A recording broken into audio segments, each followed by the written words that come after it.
Hello, this is Tyrone Taylor with Junkers101.com.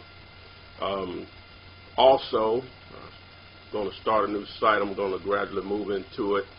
Just a better name, easier for people to move. Simply theflipman.com. That's theflipman.com. If you're watching this on YouTube, it should be to the right of your screen. I'm not sure which one, but to the right of your screen. The link there take you to Junkers 101, but eventually it's going to become theflipman.com. Tell a friend, tell a friend, tell a friend. Also rate the video before I get into this tip, and any comments are welcomed. But basically, I want to talk to you about assignment fees and double closings. Both of those techniques are used to close the deal, and that's how you get paid. As anyone that's watched any of my videos, you already know that I'm an assignment fee guy. I've only done one double closing in my real estate career, and that was in error by the title company that I did the deal with. They were not sure on what I actually wanted, because they had never done an assignment fee. So when we got to closing, I wasn't aware that they were setting up a double closing. And when we got there, I was just the seller and I they said, you need to sign this, Tyrone, so I didn't question at the time. I sort of knew where it was going.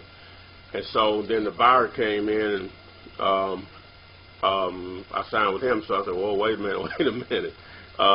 That I ended up paying about $600 in closing fees, and I was like, no, that's not what I intended. So the buyer, he got, I guess, a little antsy. He thought I was going to pull out of the deal, which I wasn't. Not for $600. I think I was going to make about $7 grand on that deal, but I still wanted my money if I could get it. But if not, I was going to let $600 keep me from making $6,300. So anyway. But he agreed just to write me a check for the closing costs there.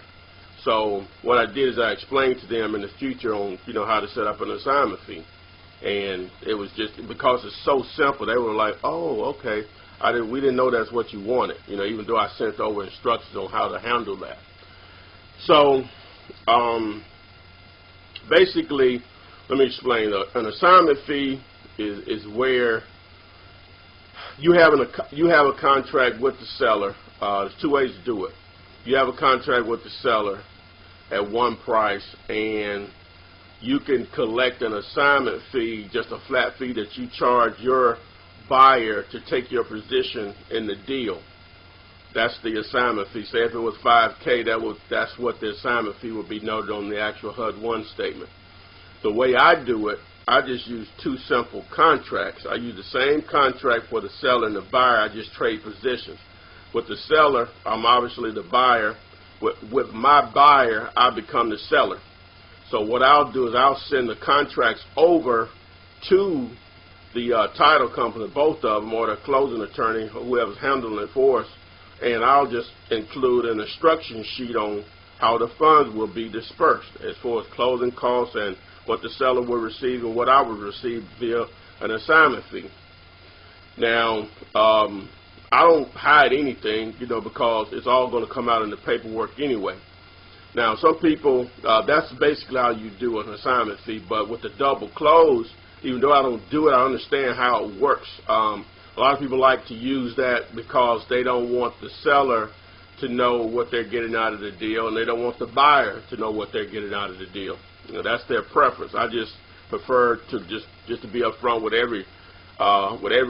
The seller got what we agreed upon, and the buyer just getting what we agreed upon. It shouldn't be any problems. I've only had one problem out of all the deals I've done, and we still resolved it right there at the closing table. But with the double close, you're basically doing just that. You're setting up two closings. The first closing will be with you and the seller. The second will be with you and your buyer. And they close on you are on the deed just for a short time frame in order to make that transaction happen. So there's going to be paperwork for two transactions. with a lot of REOs, that's a method that is tried, attempted, and there are different techniques on how to do that, which I'm aware of. Never done it before, but I understand how it works, and I wouldn't have a problem putting something like that together. But the double close is just something that I don't personally use because I don't see the need, because I'm up front with everyone involved in the transaction. As I said, I'm not knocking it or anything, just not my preference. But this is Tyrone Taylor with Junkers101.com, also known as theflipman.com. Tell a friend about the site, rate the video. Don't forget, obviously I have the 2 options on my course with the one-on-one mentoring. I have the online version. I'll walk you through your first 3 deals, and then I have the 3-day event in your city, one-on-one or with the group, where I'll train you, and that comes with lifetime mentoring. If you have any questions or comments, please just call me, 205-492-3425. You can email me or text me. That's fine. I look forward to doing business with you. Please rate this video, and look forward to talking to you soon. Thanks.